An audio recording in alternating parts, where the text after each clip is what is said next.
Hello hello and welcome to U D पाठशाला।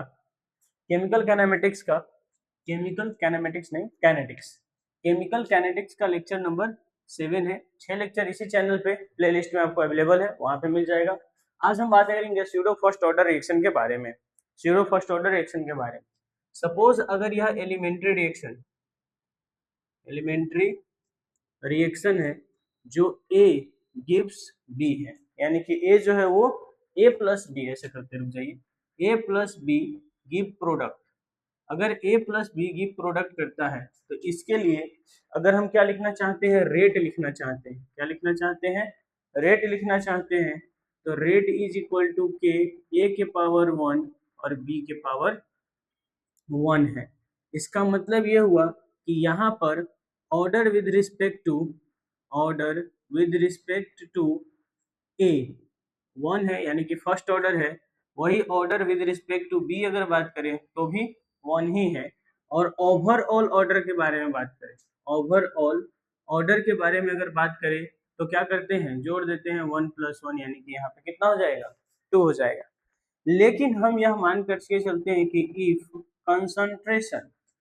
If concentration of A is in axis, है ना, is in axis, मतलब ये कह रहे हैं कि अगर हम किसी एक को ध्यान से सुनना है, if concentration of A is in excess, A का कंसंट्रेशन जो है वो एक्सिस में है ना, तो उस स्थिति में होता क्या है कि then rate only depend on B, then then rate only depend on B. Rate सिर्फ किस पे डिपेंड करेगा, बी पे डिपेंड करेगा। इसका मतलब ये हुआ कि अगर हम यहाँ पे रेट लिखने गए तो के ए के पावर 1 है और बी के पावर कितना है, 1 ही है। लेकिन हम ये बोल रहे हैं कि ए को किस में ले लिए हैं, एक्सिस में ले लिए। किस में ले लिए हैं बोलिए, एक्सिस में ले लिए, ठीक है ना। तो एक्सिस वाले का क्या नहीं कंसीडर करते हैं, रेट कंसीडर नहीं करते हैं। तो जब हम इसको देखने गए तो ये 2 के जैसा दिख नहीं रहा, मतलब दिख रहा था 2 के जैसा पर है ये 1, इसलिए हम इसको क्या बोलेंगे, रेट। जो यहाँ पे ऑर्डर जो हो जाएगा वो क्या हो जाएगा सर, ऑर्डर सिर्फ जो एक्सेस में नहीं है उसके रिस्पेक्ट में देखा जाएगा, यहाँ पे बी के रिस्पेक्ट में देखा जाएगा। तो ऑर्डर कितना हो जाएगा, फर्स्ट। पर शुरुआत में ऐसा लग रहा था कि इसका ऑर्डर कैसा होगा, सेकेंड होगा, इसलिए हम इसको क्या कहते हैं, इसलिए हम इसको स्यूडो फर्स्ट ऑर्डर रिएक्शन कहते हैं। इसलिए हम इसको क्या कहते हैं, स्यूडो फर्स्ट ऑर्डर रिएक्शन के नाम से जानते हैं। चलिए, अब अगर हम इसके एग्जाम्पल के बारे में बात कर ले, स्यूडो फर्स्ट ऑर्डर के एग्जाम्पल क्या होगा, तो चलिए हम आपको बता देते हैं। हमारे पास कुछ एग्जाम्पल है, जैसे कि hydrolysis of ester, hydrolysis of ester, ठीक है, ester, hydrolysis of ester in acidic medium, ठीक है। अब हम बात करते हैं इन्वर्जन ऑफ केन शुगर। पहला एग्जांपल हो गया, दूसरा एग्जांपल हो जाएगा इन्वर्जन ऑफ केन शुगर, ठीक है, ये भी हो सकता है। तो ये है हमारा क्या, स्यूडो फर्स्ट ऑर्डर रिएक्शन, बहुत ही आसान, सिंपल सा। अब चलिए हम आगे बात करते हैं nth ऑर्डर रिएक्शन के बारे में। अब हम आगे क्या बात करेंगे, nth ऑर्डर रिएक्शन के बारे में, यहाँ पे बात करेंगे nth ऑर्डर रिएक्शन के बारे में। हम क्या करेंगे, बात करेंगे। हमारा फर्स्ट ऑर्डर रिएक्शन हो गया है, जीरो ऑर्डर हो गया है, स्यूडो फर्स्ट हो गया है। अब हम बात करेंगे nth ऑर्डर के बारे में। इसमें है क्या कि सर यह एक रिएक्टेंट है जो हमको क्या प्रोवाइड कर रहा है, प्रोडक्ट प्रोवाइड कर रहा है। रेट लिखने बचपन से आता है, चलिए लिखते हैं सर, माइनस का डी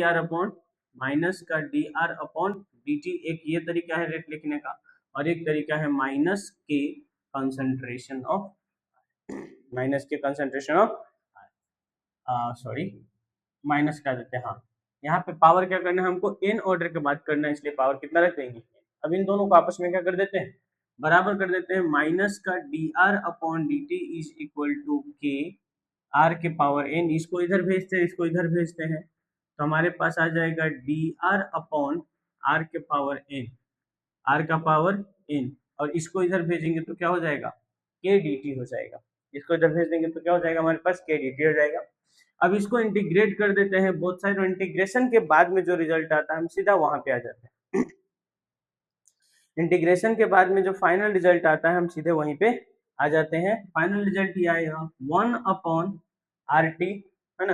अच्छा, कहाँ से कहाँ तक, upper limit lower limit, R naught से लेकर के आर टी तक हम क्या करते हैं, इसको इंटीग्रेट करते हैं, और यहाँ पे वही टाइम कुछ होगा T1 के और T2 के रेस्पेक्ट में, जीरो से लेकर के टाइम, ठीक है, जीरो से लेकर के टाइम टी तक क्या करेंगे, इसको करेंगे। अब चलिए, अब हम सीधे रिजल्ट पे आते हैं, आर टी, ठीक है। यहाँ पे कुछ नहीं करना है, 1/RT minus 1/R0 is equal to 1/RT minus 1/R0 is equal to K और टी, क्या लिखना है, के टी लिखना है। और याद करने का सिंपल सा तरीका, हर बार पावर हो जाएगा n-1, पावर क्या हो जाएगा n-1, पावर हो जाएगा n-1, देख लीजिए, इसीलिए हम ऐसे लिखे हैं। क्या करना है, कुछ नहीं करना है, सिंपल 1/RT लिखना है माइनस 1/R0 लिखना है, इक्वल टू क्या लिखना है, के टी लिखना है।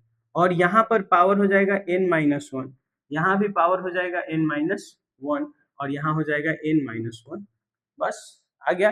ये हमारा क्या आ गया, जनरल आ गया। अब यहाँ पर जो n है बस वो क्या नहीं हो सकता है, n does not equal to 1, n सिर्फ 1 के बराबर नहीं हो सकता, बाकी जो रख के करना है कर लो, बाकी जो रख के करना है कर लो, 10 20 50 100 200 500 1000 2000 5000 10000 20000 कुछ भी रख के कर लीजिए, जो करना है कर लीजिए, है ना। अब यहाँ पर क्या नहीं हो सकता रे, बस 1 नहीं हो सकता है। अब हम बात करते हैं किसके बारे में, हाफ लाइफ रिएक्शन के बारे में, है ना। Half life of nth reaction, of nth reaction, half life of nth reaction के बारे में अगर हम बात करें तो यहाँ पे हो जाएगा T half is equal to, T half जो है वो डायरेक्टली प्रोपोर्शनल हो जाएगा 1/k के। टी हाफ इसको इधर लेकर के आइए तो आपको पता चल जाएगा 1/k के इनवर्सली प्रोपोर्शनल हो जाएगा, और साथ के साथ में इनवर्सली प्रोपोर्शनल हो जाएगा आर नोट इनिशियल कंसंट्रेशन के पावर n-1 के। बस इतना बात ध्यान रखना है, बाकी कुछ जरूरत है नहीं है, बाकी किसी भी चीज का कोई जरूरत यहाँ पे है नहीं। अब कभी भी अगर हमसे कंपैरेटिवली पूछ ले तो कंपैरिजन बताएंगे, उससे पहले हम ये देखते हैं कि हमको क्या बनाना है, ग्राफ। ग्राफ बनाने के लिए अगर कभी टी हाफ और के के बीच में हमको ग्राफ दे दिया तो देखिए टी हाफ और के बीच में इनवर्सली प्रोपोर्शनल का रिलेशन, इसलिए ग्राफ तो ऐसा ही बनेगा, इनवर्सली प्रोपोर्शनल का रिलेशन इसलिए ग्राफ तो ऐसा ही बनेगा।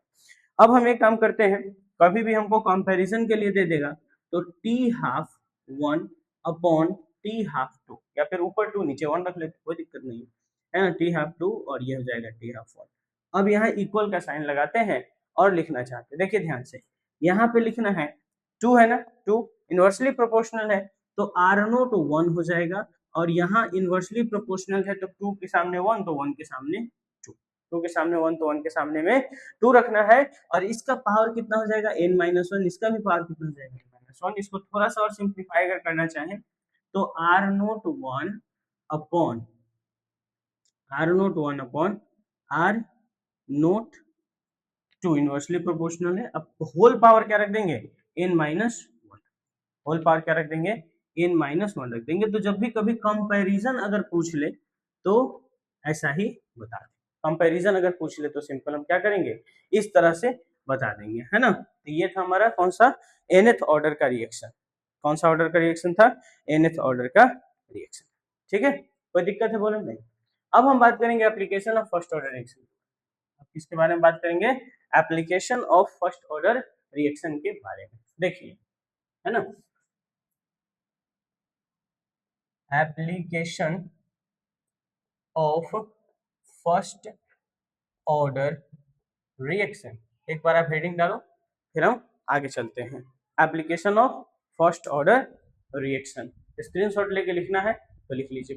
Application of first order reaction में क्या कहता है एप्लीकेशन, देखिए, जैसे कि मान लीजिए हम बोल रहे हैं eight time t1, time t1 पर जो रेट है वो क्या है, r1 है।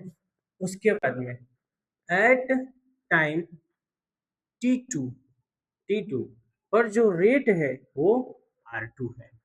इस स्थिति में हमको क्या करना होता है, जैसे कि सर T2 माइनस T1, देखिए ध्यान से, T2 माइनस T1 किए हैं is equal to 2.303, 2.303 minus 2.303, minus होगा कि नहीं, नहीं नहीं माइनस, 2.303 सिंपल क्या हो जाएगा बोलिए, 2.303 अपॉन के। उसके बाद में लिखेंगे लॉग R1 अपॉन R2। यह सेम चीज किसके लिए होगा, कंसंट्रेशन अगर दिया होगा at time T1 concentration C1, at time T2 concentration C2, फिर से वही होगा T2 माइनस T1 2.303 के लॉग उसके बाद में concentration 1 upon concentration 2, concentration 1 upon concentration 2। और प्रेशर के लिए क्या कुछ अलग होगा, नहीं, प्रेशर के लिए कुछ भी अलग नहीं होगा, सेम टू सेम। प्रेशर के लिए भी क्या होगा, सेम टू सेम होगा, समझ गए ना, बस थोड़ा लिखने का तरीका अलग है।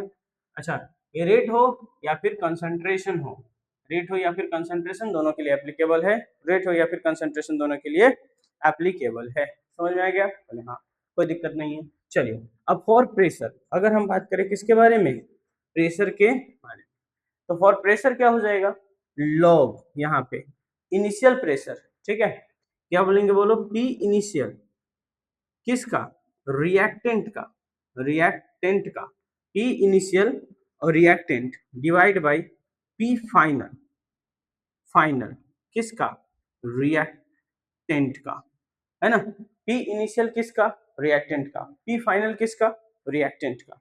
और इसके लिए क्या लिखेंगे, इक्वल टू के टी अपॉन 2.303, के टी अपॉन 2.303। तो ये किसके लिए ध्यान रखना है, प्रेशर के लिए ये वाला फॉर्मूला एप्लीकेबल होगा, बाकी किसी चीज का कोई जरूरत नहीं है ना। तो यहां तक हम किसके बारे में बात कर लिए, एप्लीकेशन ऑफ फर्स्ट ऑर्डर के बारे में भी बात कर लिए कि अगर आपको कभी भी टाइम T1 पर रेट दे रखा होगा या कंसंट्रेशन दे रखा होगा तो T2 minus T1, T2 minus T1 is equal to 2.303 upon k log R1 upon R2, log R1 upon R2, ठीक है। अब हम बात करते थे कि सर जो रेट कांस्टेंट है ना, रेट कांस्टेंट यानी कि के, जो रेट कांस्टेंट है, रेट कांस्टेंट यानी कि के, ये डिपेंड किस पे करता है, डिपेंड ऑन टेम्परेचर, हम बोले हाँ करता है। अब कैसे करता है, तो देखिए ध्यान से, हम ये कहना चाह रहे हैं कि जैसे जैसे हम क्या करेंगे, टेम्परेचर को इंक्रीज करेंगे, जैसे जैसे हम टेम्परेचर को क्या करेंगे, इंक्रीज करेंगे, हमारा जो रेट कांस्टेंट है यानी कि के है वो भी क्या हो जाएगा, इंक्रीज हो जाएगा, जो हमारा रेट कांस्टेंट है वो क्या हो जाएगा, इंक्रीज हो जाएगा, है ना। अब कैसे इंक्रीज होगा और कितना इंक्रीज होगा, तो हम अगर बात करें इंक्रीज, इंक्रीज 10 डिग्री सेल्सियस या फिर 10 कैल्विन, 10 डिग्री सेल्सियस या फिर 10 कैल्विन टेम्परेचर अगर हम इंक्रीज करते हैं, टेम्परेचर को इंक्रीज करते हैं, तो जो हमारा रेट कांस्टेंट है, रेट कांस्टेंट वो कितना हो जाता है, इंक्रीज 2 to 3 टाइम। मतलब क्या हुआ कि जैसे मान लीजिए हम 0 डिग्री पे कोई भी चीज कर रहे थे, 0 डिग्री सेल्सियस पे हम कोई भी काम कर रहे थे, और यहाँ पे सपोज करते हैं कि रेट कितना था, के टाइम था। अब हम टेम्परेचर को बढ़ा करके 10 डिग्री सेल्सियस या फिर 10 केल्विन, क्योंकि टेम्परेचर चेंज जो होता है वो डिग्री सेल्सियस में या फिर केल्विन में सेम होता है, डिग्री सेल्सियस में या फिर केल्विन में क्या होता है, सेम होता है। तो डिग्री सेल्सियस या फिर केल्विन में सेम होने की वजह से हम ऐसा बोल, ठीक है।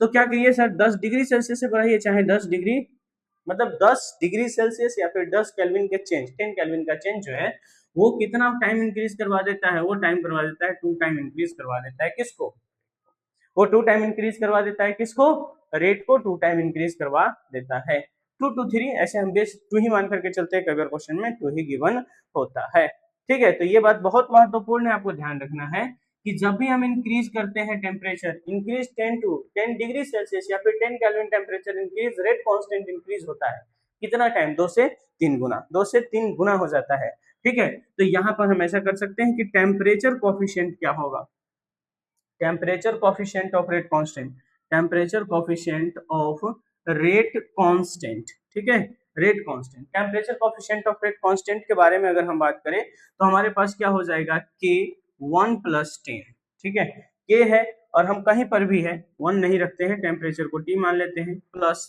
10 डिवाइड बाय टेम्परेचर के, है ना। तो जब हम इसको सिंप्लीफाई करते हैं तब हमारे पास क्या आ जाता है सर, वही तो हम बता रहे थे कि 2 to 3 टाइम्स आ जाता है। कितना आ जाता है पहले के कंपैरिजन में, 2 to 3 टाइम्स। समझ में आएगा क्या? बोले हाँ। तो कहने का तात्पर्य यह है, देखना कि जैसे 10 डिग्री सेल्सियस हो गया, से 20 डिग्री सेल्सियस पे पहुंच गए, से 30 डिग्री सेल्सियस पर पहुंच गए, से 40 डिग्री सेल्सियस पर पहुंच गए, ठीक है ना, से 40 डिग्री सेल्सियस पर पहुंच गए, ठीक है। उसके बाद में हो सकता है 50 पे पहुंच जाओ, 60 पे पहुंच जाओ, सो हम तो एग्जाम्पल के लिए समझा रहे। अब यहाँ पे जो रेट है वो के है, तो यहाँ पे रेट कितना हो जाएगा सर, 2 गुना बढ़ जाएगा, 2 ही बेस मान करके चलते हैं, ठीक है। तो कितना हो गया, 2k हो गया। अब यहाँ से 10 यहाँ पे बढ़े तो यहाँ क्या हो जाएगा, 4k हो जाएगा, है कि नहीं है, वो 2 गुना, प्रीवियस का 2 गुना हो जाएगा। यहाँ से फिर 10 बढ़े तो कितना हो जाएगा, फिर 8k हो जाएगा, फिर 10 बढ़ेंगे तो क्या हो जाएगा, 16k हो जाएगा, एंड सो ऑन, इसी तरह से चलते रहेगा। कितना के स्पीड में चलेंगे सर, 10 के, मतलब 2 गुना करते जाएंगे। जैसे 10 बढ़ाओ वैसे ही 2 गुना हो गया, 10 बढ़ाओ 2 गुना हो गया, 10 बढ़ाओ 2 गुना, ठीक है। तो ये है हमारा कौन सा, ये हमारा क्या कि रेट जो है, रेट कांस्टेंट डिपेंड किस पे करता है, रेट कांस्टेंट यानी कि के डिपेंड करता है टेम्परेचर पे, हाँ बिल्कुल डिपेंड करता है। कैसे डिपेंड करता है, तो जैसे ही हम टेम्परेचर को बढ़ाएंगे रेट भी बढ़ेगा। कितना बढ़ेगा, 10 डिग्री से, या 10 डिग्री सेल्सियस बढ़ाओ चाहे 10 केल्विन बढ़ा लो, जो रेट कांस्टेंट है वो 2 से 3 टाइम बढ़ जाता है। और कुछ इस तरह से आपके पास इंफॉर्मेशन है। अब आगे हम बात करेंगे रिएक्शन को के बारे में, ठीक है ना। देखिए ये हमारे पास क्या है, कोई एक जैसे रिएक्शन, रिएक्शन में हम इंथैल्पी के बारे में बात करने जा रहे हैं, ठीक है। रिएक्शन में किसके बारे में बात करने जा रहे हैं दोस्त, इंथैल्पी के बारे में बात करने जा रहे हैं। तो चेंज इन रिएक्शन, क्या बोलेंगे, change in reaction is equal to H P, यानी कि product, enthalpy product minus reactant, enthalpy of product minus enthalpy of reactant, ठीक है। अब हम बात करते हैं कि हमारे पास जो रिएक्शन होता है, हम पढ़े हुए हैं कि एक होता है एक्सोथर्मिक, एक क्या होता है, एक्सोथर्मिक होता है, और एक होता है एंडोथर्मिक, एक क्या होता है, एंडोथर्मिक होता है। अब अगर हम बात करें एक्सोथर्मिक के बारे में, तो एक बार ध्यान से समझ लोगे फिर कोई जरूरत नहीं पड़ेगा, एक बार ध्यान समझ लोगे फिर आराम से क्या कर सकते हो, कर सकते हो, कोई दिक्कत नहीं है। तो एक्सोथर्मिक के बारे में हमने जैसे ही बात किया, हम ये बोलेंगे कि हमारे पास जो डेल्टा एच है वो नेगेटिव होना चाहिए। क्या होना चाहिए, डेल्टा एच नेगेटिव होना चाहिए। अब डेल्टा एच नेगेटिव है तो delta H reaction is equal to delta, मतलब कि एच पी, मतलब enthalpy of product minus enthalpy of reaction.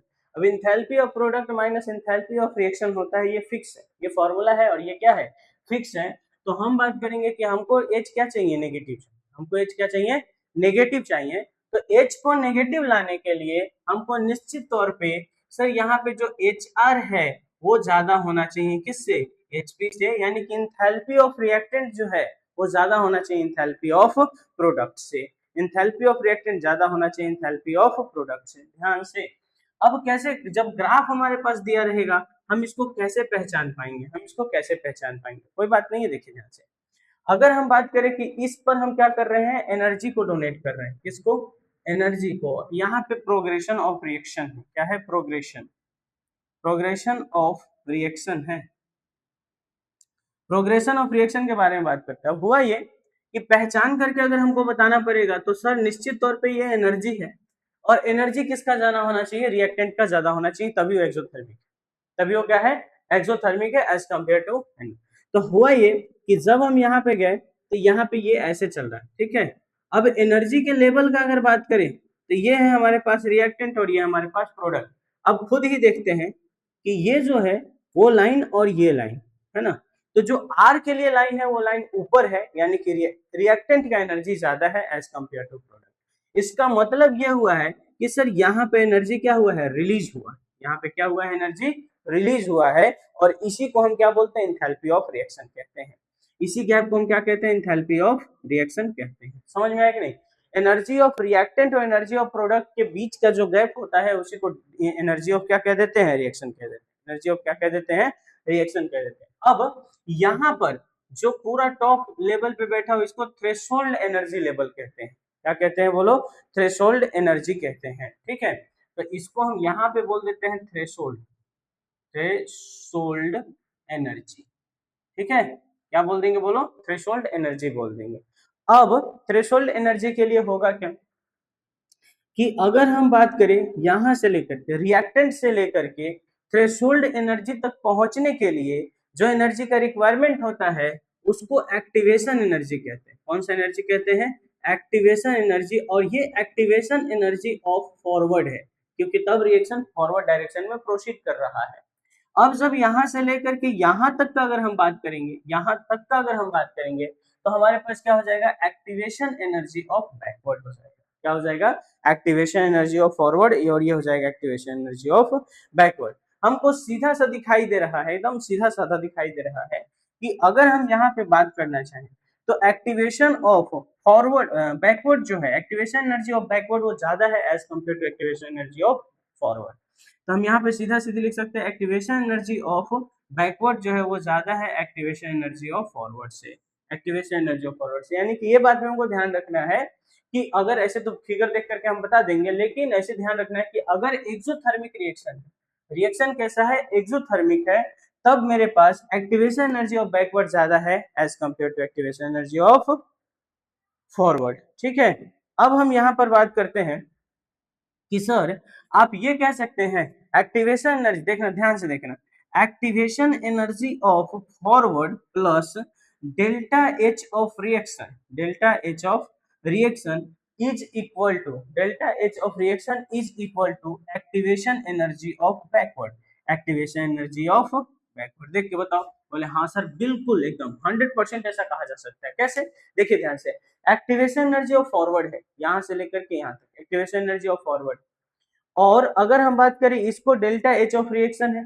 ठीक है, तो इन दोनों को अगर हम एक साथ मिला लेते हैं, इन दोनों को एक साथ मिला लेते हैं तो हमारे पास जो रिजल्ट परिणाम स्वरूप सामने आता है वो आता है एक्टिवेशन एनर्जी ऑफ बैकवर्ड का। वो क्या आता है, एक्टिवेशन एनर्जी ऑफ बैकवर्ड का आता है। समझ में आ गया क्या, बोले हाँ ये बात समझ में तो आ गया। ठीक है, तो कुल मिलाकर के हम इसके बारे में बात कर सकते हैं। अब अगर हम यह कहें कि यहां से लेकर के यहां तक, यानी कि ये जो दो बीच में गैप है इसको हम क्या बोल रहे हैं, एंथैल्पी बोल रहे हैं। क्या बोल रहे हैं बोलो, एंथैल्पी, प्रोग्रेशन ऑफ एनर्जी, है ना, क्या बोल रहे हैं इसको, एंथैल्पी। यानी कि डेल्टा एच जो है, डेल्टा एच ऑफ रिएक्शन वो क्या है, gap between A and B, मतलब कि इसके बीच का, रिएक्टेंट और प्रोडक्ट के बीच जो है वही है। ठीक है, तो इसको हम क्या बोल सकते हैं, activation energy of backward minus activation energy of forward भी तो कहा जा सकता है। बोले हाँ ये भी कहा जा सकता है, पर यहां से लेकर के यहां तक को क्या कहेंगे, यहां से लेकर के यहां तक को क्या कहेंगे, एक बार अगर हमको ये पता चल जाए तो हमको भी अच्छा लगेगा। पूरा वहां तक को क्या बोलेंगे, ठीक है ना, इसी को बोलते हैं एक्टिवेशन एनर्जी, और यहाँ तक को एक्टिवेशन एनर्जी कह रहे हैं। समझ में आ गया क्या, पूरा यहाँ से लेकर के यहाँ तक को। अब उसमें ये जो है वो फॉरवर्ड है और ये पूरा बैकवर्ड है, पर हमसे सिर्फ एक्टिवेशन एनर्जी पूछा जाए कि एक्टिवेशन एनर्जी, तो हम पूरा बोलेंगे कि इसको मान लेते हैं x थोड़ा देर के लिए और इसको मान लेते हैं y, तो एक्टिवेशन एनर्जी क्या हो जाएगा, x प्लस वाई हो जाएगा। क्या हो जाएगा, x प्लस वाई हो जाएगा। सेम चीज अगर हम किसके लिए करें, इसके लिए एंडोथर्मिक के लिए, तो एंडोथर्मिक के लिए हम पहले ही बता देते हैं कि जो डेल्टा एच होता है वो पॉजिटिव होता है। क्या होता है, पॉजिटिव होता है। तो डेल्टा एच ऑफ रिएक्शन, क्या बोल रहे हैं बोलो, डेल्टा एच ऑफ रिएक्शन जो है वो क्या होता है सर, प्रोडक्ट माइनस रिएक्टेंट होता है, enthalpy of product minus enthalpy of reactant. अब यहाँ पर हम बात करते हैं इंथैल्पी ऑफ प्रोडक्ट के बारे में, तो वो ज्यादा अगर होगा इंथैल्पी ऑफ रिएक्टेंट से तो वैल्यू ऑटोमेटिक क्या आ जाएगा, पॉजिटिव आ जाएगा। ठीक है, पॉजिटिव आ जाएगा। इसका मतलब ये कहना चाह रहे हैं कि अब की बार प्रोडक्ट क्या होना चाहिए, ज्यादा होना चाहिए, प्रोडक्ट क्या होना चाहिए, ज्यादा होना चाहिए। तो रिएक्शन कुछ ऐसा छूट गया। ठीक है, वही ये भी वही कहलाएगा एनर्जी, ये एनर्जी है और ये प्रोग्रेशन ऑफ रिएक्शन है, प्रोग्रेशन ऑफ रिएक्शन, ये रिएक्टेंट है और ये प्रोडक्ट है। अब की बार प्रोडक्ट ऊपर है तो ये जो हो जाएगा वो डेल्टा एच हो जाएगा ऑफ रिएक्शन, जिसके बारे में बहुत डिटेल में बात की है। पर अब की बार एक्टिवेशन एनर्जी ऑफ फॉरवर्ड ज्यादा होगा as compare to activation energy of backward. ये बात क्या रखना है, बिल्कुल ध्यान से रखना है, ये जो है वही ये है, कुछ और नहीं है, बस सिंपल से बात हम भाषा में करके बता रहे हैं।